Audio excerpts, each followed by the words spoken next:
Hello students. तो देखिए, last lecture में हमने बात की थी अबाउट एसिड्स और बेसिस के बारे में कि एसिड्स क्या होते हैं और बेस क्या होते हैं। एसिड्स जनरली आपके वो कंपाउंड्स हम बोलते हैं जो H+ डोनेट करते हैं, और बेसिस क्या होते हैं जो जनरली क्या OH- डोनेट करते हैं। ठीक है, उन्हें हम एसिड्स और बेस कहते हैं, और उसकी अलग अलग प्रॉपर्टीज़ और रिएक्शंस के बारे में हमने बात की थी। और हमने देखा था लास्ट में पीएच स्केल कि पीएच स्केल पर जिसकी वैल्यू जितनी ज़्यादा कम होती है, ठीक है, वो उतना ही स्ट्रॉन्ग क्या होता है, एसिड होता है। और जितनी ज़्यादा वैल्यू पीएच स्केल पर होती है वो उतना ही ज़्यादा क्या होता है नेचर में, बेसिक। ठीक है, तो ये सब बात हमने कर ली थी। आज हम आगे स्टार्ट करते हैं, और आज हम बात करते हैं अबाउट मेटल्स और नॉन मेटल्स के लिए कि मेटल्स क्या होती है और नॉन मेटल्स क्या होती है। ठीक है, जनरली सभी जानते हैं आप लोग की मेटल्स क्या होती है, मेटल्स की कुछ प्रॉपर्टीज़ होती है। ठीक है ना, तो उनको हम एक बार फिर से रिवाइज कर लेते हैं। ठीक है, चलिए आज हम बात करते हैं about metals and non metals. Metals and non metals, इनकी पहले हम कुछ फिजिकल प्रॉपर्टीज़ के बारे में बात कर लेते हैं। ठीक है ना, जैसे फिजिकल प्रॉपर्टीज़। फिजिकल प्रॉपर्टीज़ में अगर हम मेटल की फिजिकल प्रॉपर्टीज़ के बारे में बात करें, मेटल, ठीक है, तो मेटल्स की क्या फिजिकल प्रॉपर्टीज़ होती है। मेटल्स जो होते हैं आपके नेचर में कैसे होते हैं, सॉलिड होते हैं, हार्ड होते हैं। ठीक है, metals are generally solid in nature and hard. ठीक है, जनरली सॉलिड्स होते हैं, लेकिन आपका कुछ एक्सेप्शन तो हमेशा ही रहते ही हैं। केमिस्ट्री है, केमिस्ट्री में एक्सेप्शन तो रहते ही हैं। मरकरी Hg, ठीक है, अगर वो देखा जाए वो भी मेटल है, लेकिन वो किस स्टेट में रहता है, लिक्विड स्टेट में रहता है। ठीक है ना, तो कुछ एक्सेप्शन तो आपको मिलेंगे। इसलिए metals are generally solid in nature and hard होती है। ठीक है, हार्ड के अलावा ये ब्रिटल भी होती है। सॉलिड्स आर इन नेचर, इसको हम ऐसा करते हैं, नेक्स्ट पॉइंट में ऐड करते हैं। Metals are hard and brittle in nature. ठीक है, इनका मेल्टिंग पॉइंट जो होता है वो क्या होता है, बहुत हाई होता है, क्योंकि इनके बीच में मेटेलिक बॉन्ड्स बने रहते हैं। Metals have high melting point, इनका मेल्टिंग पॉइंट क्या होता है, हाई होता है। ठीक है, इसके अलावा अगर हम मेटल्स के बारे में बात करें, ठीक है, तो इनका नेचर कैसा होता है, मेलिएबल नेचर होता है। मेलिएबल मीन्स इनकी हम थिन शीट बना सकते हैं। ठीक है, जैसे गोल्ड या सिल्वर का आपने सुना होगा, सिल्वर का वर्क होता है, सिल्वर जो हम मिठाइयों के ऊपर लगाते हैं। ठीक है, गोल्ड की या फिर सिल्वर की होती है वो। ठीक है, तो इतनी पतली शीट आप किसी और मेटल की नहीं बना सकते हो। ठीक है ना, गोल्ड सिल्वर में खासियत होती है, ये मेलिएबल नेचर के होते हैं। ठीक है ना, जनरली तो इनकी हम क्या कर सकते हैं, बहुत पतली शीट बना सकते हैं। ठीक है ना, हर एक मेटल की अपनी अपनी प्रॉपर्टी है कि उसकी कितनी पतली शीट बनाई जा सकती है। जनरली मेटल्स को हम पतला कर सकते हैं, शीट फॉर्म में उसको कन्वर्ट कर सकते हैं। ठीक है ना, तो उस प्रॉपर्टी को बोला जाता है मेलिएबिलिटी। ठीक है, तो हम कह सकते हैं metals are malleable in nature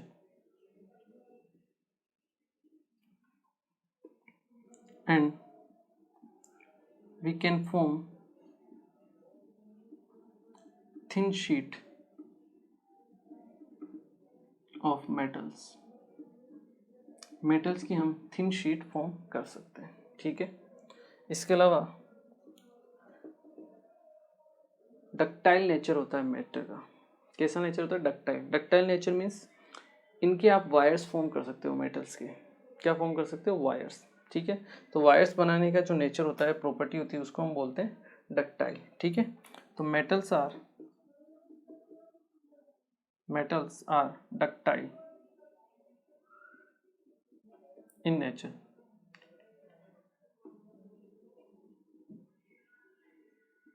And we can form wires from them.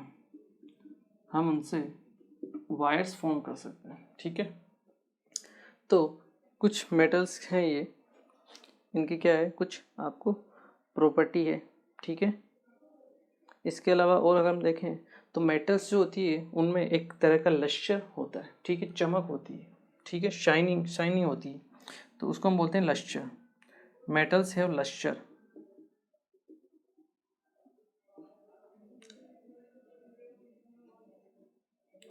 ठीक है, इनमें क्या होता है, लश्चर होता है, मतलब शाइनिंग होती है, चमकते हैं ये, ठीक है ना। तो ये कुछ मेटल की प्रॉपर्टी होती है। इसके अलावा अगर हम मेटल्स के बारे में बात करें तो कंडक्टिसिटी भी कंडक्ट करते हैं ये, तो नेचर में गुड कंडक्टर होते हैं ये हीट के। Metals are good conductor.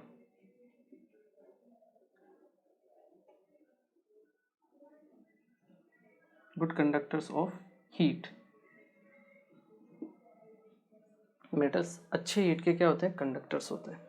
तो ये कुछ प्रॉपर्टीज़ हैं जो किससे रिलेटेड है, मेटल से रिलेटेड है, ठीक है। नॉन मेटल की इतनी कोई ज़्यादा खास प्रॉपर्टीज़ होती नहीं है, ठीक है ना। किसकी, नॉन मेटल्स की अगर हम बात करें।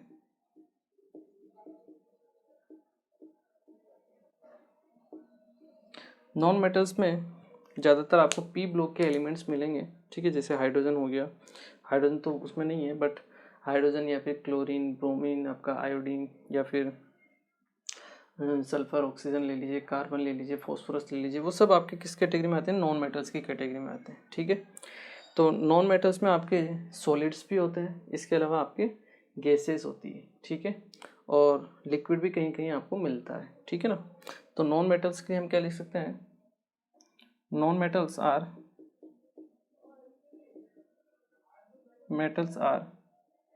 Generally solids and gases. Solids and gases भी होते हैं। लिक्विड होता है आपका ब्रोमीन Br2, वो आपके किस स्टेट में रहता है, लिक्विड फॉर्म में रहता है, वो भी नॉन मेटल है बट वो लिक्विड फॉर्म में रहता है, ठीक है। Generally solid and gases Br2 bromine is present in liquid form। Bromine आपके लिक्विड फॉर्म में एग्जिस्ट करता है, ठीक है। इसके अलावा इनकी जो प्रॉपर्टीज़ होती है वो हम इससे ही रिजेंबल कर सकते हैं। इनके जो मेल्टिंग पॉइंट है नॉन मेटल का, मेटल के कंपैरिजन में कम होता है, ठीक है। इनका मेलिएबल नेचर या डक्टाइल नेचर नहीं होता है, इनकी आप शीट नहीं बना सकते हो, वायर्स फॉर्म नहीं कर सकते हो। तो मेटल्स की जस्ट अपोजिट प्रॉपर्टीज़ किसकी हो जाएगी, आपके नॉन मेटल्स की। क्लियर है। तो ये कुछ फिजिकल प्रॉपर्टीज़ हैं मेटल्स की और नॉन मेटल्स की। एक बार आप इसे नोट कीजिए, फिर हम बात करते हैं केमिकल प्रॉपर्टीज़ और केमिकल रिएक्शंस के बारे में। चलिए नेक्स्ट अगर हम बात करें केमिकल प्रॉपर्टीज़ के बारे में, तो देखिए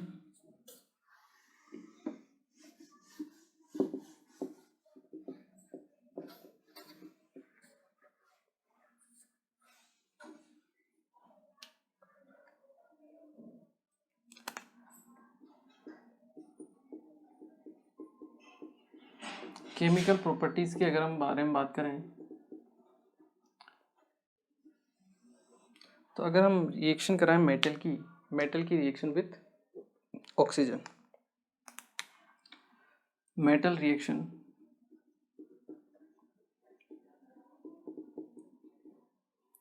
विथ ऑक्सीजन, तो मेटल्स जो होती है ऑक्सीजन के साथ रिएक्शन करके मेटल ऑक्साइड फॉर्म करती है, ठीक है। जैसे अगर हम बात करें कॉपर ले लीजिए, आपका जिंक ले लीजिए, कोई भी मेटल्स आप ले सकते हो, ठीक है। जनरली वो क्या फॉर्म करते हैं, मेटल ऑक्साइड्स फॉर्म करते हैं, ठीक है ना। तो हम जनरल फॉर्म में लिख सकते हैं इसको कि मेटल्स जो होती है वो जब रिएक्शन करती है ऑक्सीजन के साथ, ठीक है, तो मेटल ऑक्साइड फॉर्म होता है। और मैंने आपको बताया था कि जो मेटल ऑक्साइड होते हैं नेचर में एसिडिक होते हैं या बेसिक होते हैं, लास्ट क्लास में बताया था शायद मैंने। जो मेटल के ऑक्साइड होते हैं नेचर में कैसे होते हैं, बेसिक होते हैं। ध्यान रखना है आपको, ठीक है ना, काम में आएगा आगे। बेसिक इन नेचर, ठीक है। चलिए, अब इसमें जनरली सारे मेटल्स नहीं आते हैं, ठीक है। जनरली मेटल्स बनाते हैं मेटल ऑक्साइड जो नेचर में बेसिक होते हैं, पर कुछ मेटल्स ऐसे भी होते हैं जो नेचर में मतलब एसिड के साथ भी रिएक्शन करते हैं और बेसिक के साथ भी, बेस के साथ भी क्या करते हैं, रिएक्शन शो करते हैं, ठीक है। तो उन मेटल्स के बारे में अगर हम बात करें तो उनमें आता है जनरली आपका एल्यूमिनियम, दैट इज Al2O3। इसकी रिएक्शन आप HCl से करवा लीजिए तो भी ये रिएक्शन कर लेगा। और Al2O3 की रिएक्शन आप बेस के साथ, दैट इज NaOH, इसके साथ भी ये रिएक्शन कर लेगा, ठीक है। तो जब ये एसिड के साथ रिएक्शन कराएगा तो बनेगा आपके AlCl3 प्लस H2O। रिएक्शन को बैलेंस अगर हम करें तो 3, यहाँ आ जाएगा 3H2O, ठीक है। Al2O3 AlCl3 बन जाएगा आपके पास, साथ में बनेगा आपके पास H2O, ठीक है। तो 2 एल्यूमिनियम है, 2 एल्यूमिनियम, ठीक है। 6 क्लोरीन, इसको 3 को हम कर देते हैं 6, ठीक है। 3H2O करेक्ट है। इसके अलावा अगर हम बात करें बेस की तो ये बनाएगा आपके पास NaAlO2, ठीक है। साथ में बनाएगा आपके पास वाटर H2O।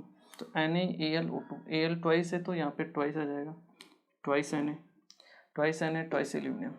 हाइड्रोजन है आपके पास 2, ऑक्सीजन है 4, तो 4 ऑक्सीजन, यहाँ पे 2 ऑक्सीजन, 2H2O, ठीक है। तो 3 और 2 5 है, तो 4 तो यहाँ हो गई, एक यहाँ पर हो गई, क्लियर है। चलिए, इसको हम बोलते हैं सोडियम एल्यूमिनेट। क्या बोलते हैं हम इसको, सोडियम एल्यूमिनेट, ठीक है। तो एल्यूमिनियम का जो ऑक्साइड होता है वो बेसिक नहीं होता है नेचर में, ठीक है। ये एसिड के साथ भी रिएक्शन करता है, ये बेस के साथ भी रिएक्शन करता है। तो ऐसे कंपाउंड्स को हम नेचर में क्या बोलते हैं, एम्फोटेरिक। एम्फोटेरिक, एम्फोटेरिक वो होते हैं जो एसिड के साथ भी रिएक्शन करते हैं और बेस के साथ भी रिएक्शन करते हैं, ठीक है। और इसी ऐसा ही एक और मेटल होता है, दैट इज ZnO, जिंक का ऑक्साइड, ठीक है। ये भी आपका नेचर में कैसा होता है, एम्फोटेरिक इन नेचर। तो ये एसिड के साथ भी रिएक्शन करेगा और आपके बेस के साथ भी रिएक्शन करेगा, ठीक है। तो जनरली मेटल्स जो होते हैं वो नेचर में बेसिक होते हैं, रिएक्शन कर जाते हैं, मेटल ऑक्साइड फॉर्म कर देते हैं। बट कुछ मेटल्स ऐसी होती है जिनके ऑक्साइड्स जो होते हैं नेचर में बेसिक नहीं होते हैं। कैसे होते हैं, एम्फोटेरिक होते हैं, ठीक है। एम्फोटेरिक मतलब जो एसिड के साथ भी रिएक्शन कर सके और बेस के साथ भी रिएक्शन करे, ठीक है। उसमें एल्यूमिनियम आएगा और आपका जिंक आएगा, ठीक है। और भी कुछ मेटल्स होती है जो नेचर में एम्फोटेरिक होती है, उनके बारे में हम बाद में पढ़ेंगे अपनी 11th और 12th की क्लास के अंदर, ठीक है ना। तो अभी तक आप केवल इन दो को ही क्या कीजिए, याद रखिए, क्लियर है। इसको एक बार आप नोट कर लीजिए। चलिए, नेक्स्ट अगर हम बात करें reaction of metal with water, metal reaction with water, water के साथ अगर हम रिएक्शन देखते हैं तो देखिए, मेटल्स की अगर हम रिएक्शन कराते हैं वाटर के साथ, मेटल प्लस वाटर, तो आपके पास पहले बनता है मेटल ऑक्साइड, ठीक है। साथ में बनती है आपकी H2 गैस रिलीज होती है, ठीक है। और यहाँ से हीट भी क्या होती है, रिलीज होती है, ठीक है। और अगर ये मान लो मेटल ऑक्साइड वाटर में सोल्यूबल है, क्या है, वाटर में सोल्यूबल है, तो ये मेटल ऑक्साइड फिर से वाटर के साथ क्या कर सकता है, रिएक्शन शो कर सकता है। तो दोबारा रिएक्शन हो जाएगी मेटल ऑक्साइड की, किसके साथ, वाटर के साथ, और फिर ये बना लेगा आपका metal hydroxide, metal hydroxide, clear है। जनरली इस टाइप की रिएक्शन होती है। जैसे अगर हम बात करें, हमने सोडियम की रिएक्शन कराई, ठीक है, किसके साथ, वाटर के साथ, तो क्या बनेगा आपके पास, NaOH बनेगा, ठीक है। और इसी के साथ में अगर हम बात करें NaOH, ठीक है, रिएक्शन की अगर हम बात करें तो यहाँ पर high amount of heat release होती है, ठीक है ना। क्या रिलीज होती है, हाई अमाउंट ऑफ हीट, ठीक है। NaOH बन जाएगा, साथ में आपके H2 गैस रिलीज होगी 1/2 मोल, ठीक है, रिएक्शन हो जाएगी बैलेंस। और साथ में यहाँ हाई एनर्जी क्या होती है, रिलीज होती है। सोडियम की रिएक्शन जब वाटर के साथ होती है, ठीक है, सोडियम हाइड्रोक्साइड बनता है NaOH और high amount of heat release होती है, क्लियर है। वहीं अगर हम बात करें, आप कैल्शियम की बात कर लो, कैल्शियम जब वाटर के साथ रिएक्शन करता है तो CaOH whole twice plus H2 gas release होती है, ठीक है। सेम इसी तरह से अगर आप बैलेंस करना चाहो तो ट्वाइस यहाँ पे आ जाएगा H2O, ठीक है। इसमें भी एनर्जी रिलीज होती है बट उसका जो अमाउंट रहता है वो थोड़ा कम रहता है, ठीक है ना। Less amount of energy release, less amount of energy release. और यहाँ पे हाई हाई ऐसा डायरेक्ट लिख लीजिए, high amount of energy release, ठीक है, क्योंकि उससे H2 गैस क्या होती है, बाहर निकलती है। सोडियम क्या है, सोडियम ऐसा मेटल है जो पानी में आग लगा देता है, क्या, पानी में आग लगा देता है, ठीक है, इसको ऐसे ही बोला जाता है। सोडियम मेटल जब भी पानी के साथ रिएक्शन करेगा NaOH बनाएगा, H2 गैस निकलेगी और high amount of heat generate होती है यहाँ पे, ठीक है। इसलिए सोडियम को कभी भी पानी में नहीं रखा जाता है, सोडियम मेटल को हमेशा केरोसिन में रखा जाता है। केरोसिन के अंदर डिप करके रखते हैं हम इनको, ठीक है ना, घासलेट केरोसिन, ठीक है ना, उनके अंदर क्या करते हैं, इनको डिप करके रखते हैं। कभी भी वाटर के कांटेक्ट में सोडियम मेटल को नहीं लाया जाता है, ठीक है। इसके अलावा अगर आप बात करो, अगर हम रिएक्शन कराएं एल्यूमिनियम की, अगर हम रिएक्शन कराते हैं, ठीक है, एल्यूमिनियम की अगर हम रिएक्शन कराएं वाटर के साथ, ठीक है, तो एल्यूमिनियम जो है आपका वाटर लिक्विड के साथ रिएक्शन नहीं करता। मान लो यहाँ पे आपका ये दोनों लिक्विड ही हैं, तो आपका जो H2 यहाँ रहेगा एल्यूमिनियम, वो लिक्विड फॉर्म में नहीं रहेगा, वो गैस फॉर्म में रहेगा। गैस फॉर्म में मतलब स्टीम फॉर्म में रहेगा आपका वाटर। तब आपका एल्यूमिनियम क्या है, रिएक्शन करेगा और बनाएगा साथ में आपके Al2O3 प्लस H2, ठीक है। तो इस टाइप की आपकी क्या होगी, रिएक्शन होगी, ठीक है। आप चाहो तो रिएक्शन को बैलेंस कर सकते हो। ट्वाइस एल्यूमिनियम यहाँ हो गया, 3 ऑक्सीजन है, 3 ऑक्सीजन यहाँ हो गया, 6 हाइड्रोजन है, यहाँ पे 3 आप ले लीजिए। तो यहाँ पे H2O किस फॉर्म में है, गैस फॉर्म में, स्टीम है, ठीक है। इसके अलावा आप चाहो तो आयरन की रिएक्शन आप करवा सकते हो, Fe, वो भी आपका स्टीम या फिर जो गैस फॉर्म रहती है उसी में रिएक्शन करता है, ठीक है। और ये बनाता है आपका Fe3O4 प्लस H2, ठीक है। रिएक्शन को बैलेंस कर लेते हैं हम, 3Fe हो गया, ऑक्सीजन 4 है, हाइड्रोजन 8 है, यहाँ पे 8 हाइड्रोजन, क्लियर है। तो ये भी आपका किस फॉर्म में है, स्टीम गैस फॉर्म में, ये भी आपकी स्टीम गैस फॉर्म में, ये दोनों आपके लिक्विड फॉर्म में, ठीक है ना। तो कुछ मेटल्स तो जो ज़्यादा रिएक्टिव होती है वो नॉर्मल वाटर से ही रिएक्शन कर जाती है, ठीक है। लेकिन कुछ मेटल्स ऐसी होती है जो जिनकी रिएक्टिविटी कम होती है, तो उनको रिएक्शन करवाने के लिए हम क्या कर लेते हैं, वाटर के साथ रिएक्शन करानी है तो हीट मतलब स्टीम काम में लेते हैं। स्टीम में क्या होता है, पहले ही हाई अमाउंट ऑफ एनर्जी रहती है, उसमें हीटनेस ज़्यादा रहती है। लिक्विड वाटर में तो हीटनेस कम रहती है, एनर्जी कम रहती है। तो स्टीम के साथ जब हम रिएक्शन कराते हैं तब ये रिएक्शन पॉसिबल हो पाती है, ठीक है ना। तो कहीं कहीं होता है मेटल्स की अलग अलग डिफरेंट प्रॉपर्टीज़ होती है ये, ठीक है ना, तो उसके अकॉर्डिंग हम चलते हैं, ठीक है। चलिए इसको एक बार आप नोट कर लीजिए। ये मैं आपको जो मेन रिएक्शंस हैं उनके बारे में ही बता रहा हूँ, ठीक है ना। इसके अलावा अगर आप चाहो तो जैसे गोल्ड और सिल्वर की बात कर सकते हो, ठीक है ना, गोल्ड और सिल्वर यहीं पे आगे शायद इसी के नीचे अगर आप लिखना चाहो तो लिख सकते हो। मैं यहाँ ऊपर लिख देता हूँ, आप इसके नीचे लिख देना gold and silver. Gold and silver क्या वाटर के साथ रिएक्शन शो करते हैं? नहीं करते हैं, ठीक है ना। तो gold and silver do not react with water, water के साथ ये कोई भी रिएक्शन शो नहीं करते हैं, ठीक है ना। लिस्ट रिएक्टिव मेटल्स होती है आपके गोल्ड और सिल्वर, रिएक्टिविटी बहुत कम होती है इनकी, क्लियर है। चलिए इसे आप एक बार नोट कीजिए, फिर हम आगे बात करते हैं। चलिए तो नेक्स्ट हम बात करते हैं कि कैसे आपकी मेटल्स और नॉन मेटल्स आपस में रिएक्शन करती है और बॉन्ड फॉर्म होता है उनके बीच में। मेटल और नॉन मेटल के बीच में जो बॉन्ड फॉर्म होता है उसे हम बोलते हैं आपका आयनिक बॉन्ड। क्या बोलते हैं? आयनिक बॉन्ड बोला जाता है, ठीक है। तो आयनिक बॉन्ड आप इसे बोल सकते हो। वैसे फुल डिटेल में हम इसको भी किस में पढ़ेंगे, आपके 11th क्लास में पढ़ेंगे, केमिकल बॉन्डिंग चैप्टर में, ठीक है। यहाँ हम जनरल थोड़ी सी बात कर लेते हैं इसके लिए। तो देखिए मेटल्स, जैसे मान लीजिए हम सोडियम मेटल है, ठीक है, और यहाँ पे क्लोरीन है आपका नॉन मेटल, ठीक है।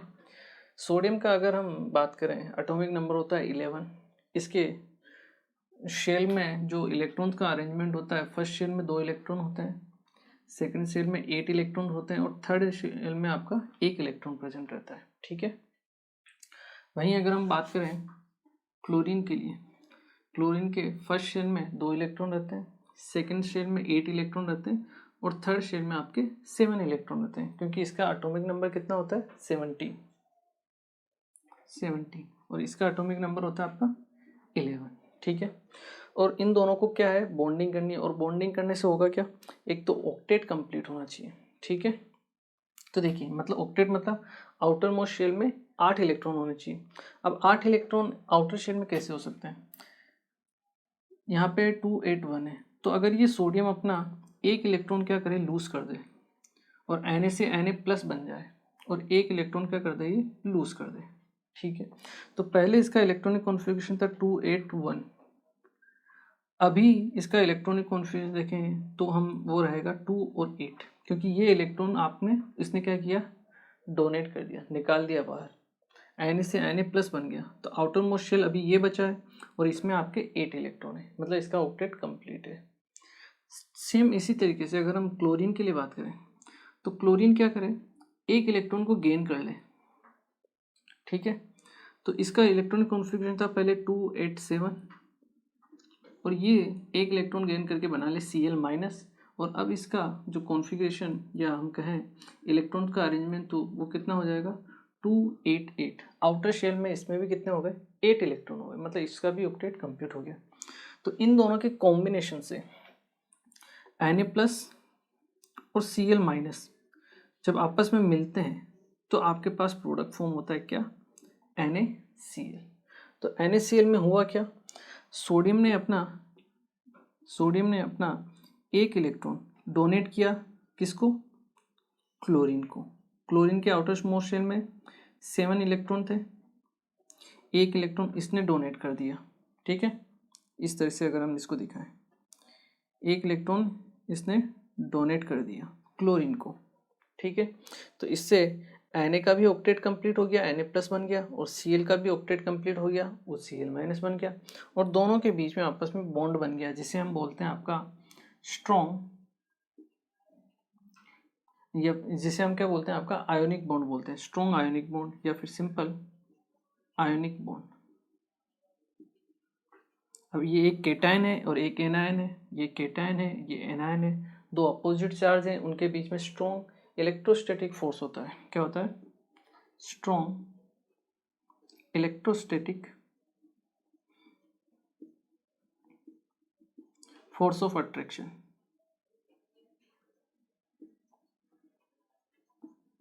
तो आयनिक बॉन्ड में केटायन और एनायन के बीच में क्या होता है, strong electrostatic force of attraction होता है, ठीक है, जिसकी वजह से वो बॉन्ड फॉर्म करते हैं, ठीक है। तो आयनिक बॉन्ड फॉर्म कैसे होता है, बाय ट्रांसफर ऑफ इलेक्ट्रॉन, ठीक है। Ionic bonds are formed, ionic bonds are formed by electron transfer, ठीक है। सोडियम ने क्या किया, इलेक्ट्रॉन को लूज किया, और क्लोरीन ने क्या किया, इलेक्ट्रॉन को गेन किया। तो एक एलिमेंट तो आपका इलेक्ट्रॉन को लूज करेगा और दूसरा एलिमेंट उस इलेक्ट्रॉन को गेन करेगा, ठीक है।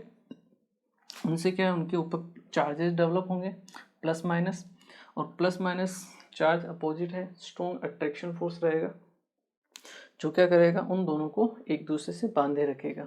और यही जो बॉन्ड होता है उसे हम क्या बोलते हैं, आपका आयनिक बॉन्ड। आयन के बीच में बॉन्ड, क्या, आयंस के बीच में बॉन्ड, उसे हम क्या बोलेंगे, आपका आयोनिक बॉन्ड, ठीक है। तो इस टाइप से आपका क्या होता है, आयनिक बॉन्ड का फॉर्मेशन होता है। डिटेल में फिर हम इसको 11th में पढ़ेंगे। अभी यहाँ आपको केवल थोड़ा सा क्या है, हम जानकारी ले रहे हैं कि अच्छा आयनिक बॉन्ड किस टाइप से फॉर्म होता है, ठीक है। तो बहुत सारे कंपाउंड आपके आयनिक रहते हैं, उन आयनिक कंपाउंड्स की कुछ प्रॉपर्टीज़ होती है जिनके बारे में हम बात कर लेते हैं, आयनिक कंपाउंड की प्रॉपर्टीज़ के बारे में, ठीक है ना। तो इस टाइप से तो आपके आयनिक बॉन्ड फॉर्म हो गए, क्लियर है। चलिए एक बार आप क्या कीजिए, इसे नोट कर लीजिए, फिर हम आयनिक कंपाउंड्स की प्रॉपर्टी के बारे में बात कर लेते हैं। चलिए क्लियर है।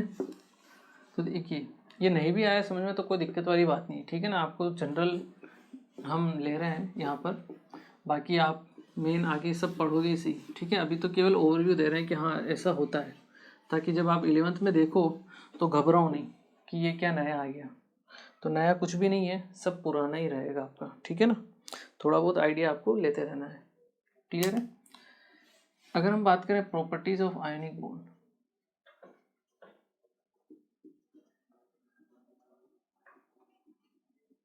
या फिर ionic compound,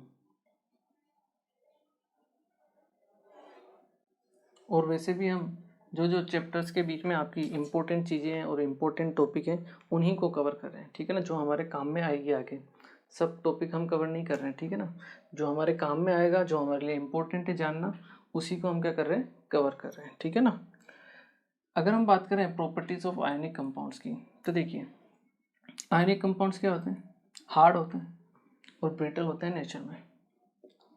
ionic compounds are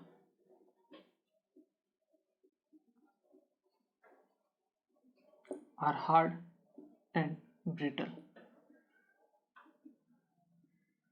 ठीक है। इसके अलावा इनके मेल्टिंग पॉइंट और बॉइलिंग पॉइंट जो होते हैं वो क्या होते हैं, हाई होते हैं। They have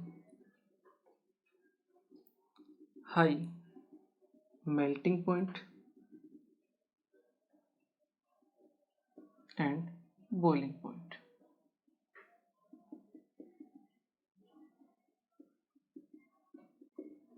clear. अगर हम बात करें इसकी सोल्यूबिलिटी की, ठीक है, तो वाटर सोल्यूबल होते हैं ये, ठीक है ना। They are soluble in water. आपको पता ही है NaCl, NaCl वाटर में क्या होता है, सोल्यूबल होता है। तो सोल्यूबल होते हैं वाटर में, ठीक है। इसके अलावा अगर हम बात करें कंडक्टिविटी की, तो अगर ये सॉलिड फॉर्म में है तो ये नॉन कंडक्टर होते हैं, ठीक है ना। इन सॉलिड फॉर्म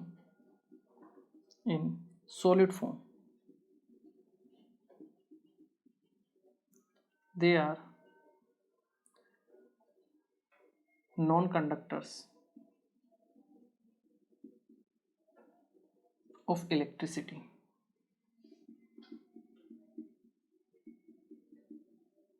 ये इलेक्ट्रिसिटी को कंडक्ट नहीं करते हैं, but in liquid state and in molten state, but in liquid state or molten state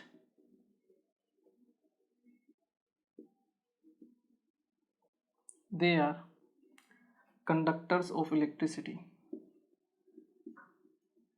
conductors of electricity, क्योंकि ये मोल्ट हो जाएंगे, मोल्ट मतलब पिघलना, ठीक है ना, मोल्ट हो गए, मेल्ट हो गए, उसी को बोलते हैं मोल्टन स्टेट। या फिर लिक्विड फॉर्म में, लिक्विड फॉर्म में क्या होंगे, आयंस अलग अलग हो जाते हैं, केटायन अलग हो जाएगा, एनायन अलग हो जाएगा, Na+ अलग हो जाएगा, Cl- अलग हो जाएगा, आयंस फॉर्म हो जाते हैं। और आयंस जो होते हैं उनके जरिए हम क्या कर सकते हैं, इलेक्ट्रिसिटी कंडक्ट करवाई जा सकती है, ठीक है। तो जब वो आयंस की फॉर्म में रहते हैं तो ये आपके क्या है, कंडक्टर रहते हैं इलेक्ट्रिसिटी के। बट सॉलिड स्टेट में तो क्या है, आयंस की फॉर्म में रहते नहीं है, एक दूसरे के पास रहते हैं अट्रैक्शन फोर्स की वजह से। तो उस कंडीशन में ये इलेक्ट्रिसिटी को कंडक्ट नहीं कर पाते। क्लियर है। तो ये कुछ इम्पोर्टेंट प्रॉपर्टीज़ हैं आयनिक बॉन्ड से रिलेटेड, इसको आपको ध्यान रखना है। चलिए इसे आप एक बार नोट कर लीजिए। ओके, चलिए तो आज के लेक्चर में हमने बेसिकली बात की about metals and non metals के बारे में बात की, ठीक है। तो मेटल्स क्या होती है, उनकी फिजिकल प्रॉपर्टीज़ क्या होती है, नॉन मेटल्स क्या होती है, उनकी क्या प्रॉपर्टीज़ होती है, केमिकल प्रॉपर्टीज़ हमने देखी, मेटल्स की रिएक्शन देखी, वाटर के साथ क्या रिएक्शन होती है, सोल्यूबल है नहीं है, ऑक्सीजन के क्या साथ क्या रिएक्शन करते हैं, ठीक है ना। इन सब चीज़ों के बारे में हमने बात की। और हमने मेटल और नॉन मेटल जब आपस में रिएक्शन करते हैं या फिर आपस में मिक्स होते हैं तो आपके आयोनिक बॉन्ड फॉर्म होते हैं, वो किस टाइप से फॉर्म होते हैं वो अभी हमने देखा था, ठीक है। NaCl, तो सोडियम क्या है आपका मेटल, क्लोरीन क्या है, Cl क्या है आपका नॉन मेटल। तो मेटल और नॉन मेटल जब आपस में मिक्स होते हैं तो किस टाइप का बॉन्ड बनता है, आयोनिक बॉन्ड बनता है, ठीक है। जिसमें क्या होता है, इलेक्ट्रॉन का ट्रांसफर होता है, एक एटम इलेक्ट्रॉन को लूज करेगा और दूसरा क्या करेगा, उसको गेन करेगा, ठीक है। तो इस तरीके से दोनों का ऑक्टेट भी कंप्लीट हो जाता है और आपका मॉलिक्यूल भी फॉर्म हो जाता है, ठीक है। तो इस टाइप के जो आपके बॉन्ड रहते हैं उनको हम बोलते हैं आयोनिक बॉन्ड, ठीक है। स्ट्रॉन्ग अट्रैक्शन फोर्स होता है इनके बीच में क्योंकि दो अपोजिट चार्ज होते हैं, केटायन और एनायन, ठीक है। और उनकी क्या क्या प्रॉपर्टीज होती है आयोनिक बॉन्ड की, वो हमने देखी है। क्लियर है। चलिए तो आज के लेक्चर को हम यहीं फिनिश करते हैं, मिलते हैं फिर अपने नेक्स्ट लेक्चर में। Thank you very much.